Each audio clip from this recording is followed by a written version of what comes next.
I want to tell you, Kavanaugh, you have released the whirlwind, and you will pay the price.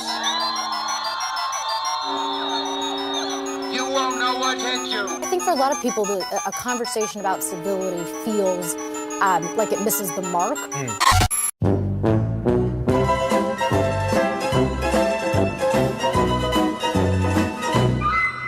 Jose, we've been told by several law enforcement officials that a man was arrested overnight near the home of Supreme Court Justice Brett Kavanaugh.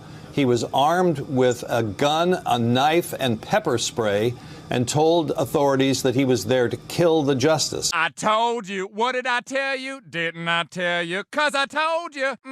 It's almost like you don't have to be a psychic to have known that some Democrat nutjob was gonna try and take out one of the judges. I made the prediction several times myself because it was obviously going to happen. I mean, just look how comfortably this college socialist threatens bloodshed if the SCOTUS ruling doesn't go the way she wants it to. We are a Marxist-Leninist organization. We do believe in class war. We believe class war is the path forward.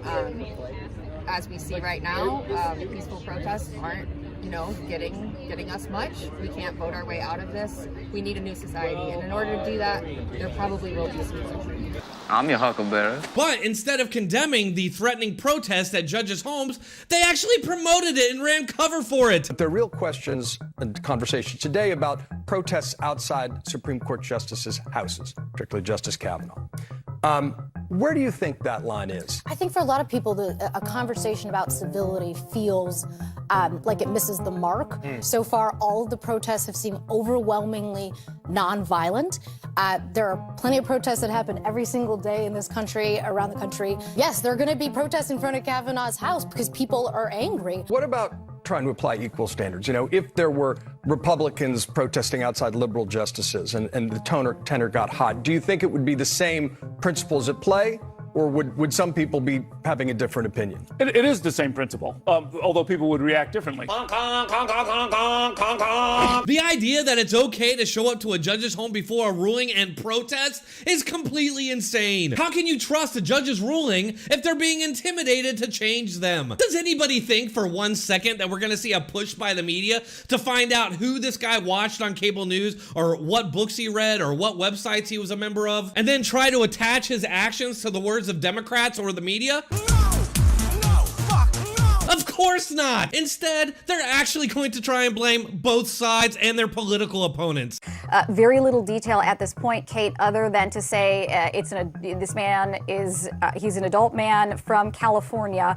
We don't yet know what the nature of the threat was. We don't know what language the threat was. Oh yeah, it's a real mystery. I'm legitimately surprised they aren't trying to tie it to January 6th. Or what kind of weapon this man might have had, if he had one at all, because the information at this point is just so thin. He was armed with a gun, a knife, and pepper spray, and told authorities that he was there to kill the justice. Supreme Court justices will certainly be, potentially targeted by violent extremists who are angered over this pending ruling that is poised to strike down Roe v. Wade. This is an extremely passionate issue. There are emotions on both sides. I think you're engaging in some both sides-ism there, Josh. They do everything that you would predict. They try to downplay what happened and pass the blame on to their political opponents. Something else I'm noticing, this lady looks familiar to me. And that's because 1 month ago, she was already setting the groundwork to deflect and put the blame on her political opponents. What are authorities fearing could happen? Well, the major risk here, based on the conversations I've had with several members of law enforcement throughout the week, is that there is a very real concern here. The possibility that someone would commit an act of violence against abortion providers, against the clinics. They are also very closely monitoring threats that have erupted really on social media. I should caution, though, there are no specific credible threats. I just want to point out that they make all these claims about right-wing threats, then just kind of sneakily throw in there that there are no actual credible threats. But in fact, there are, from left-wingers. Left-wingers from a group called Ruth sent us, who have right on their website that, quote, "We must rise up to force accountability using a diversity of tactics," along with the addresses of all the conservative judges. Both sides aren't showing up to the homes of judges to intimidate them.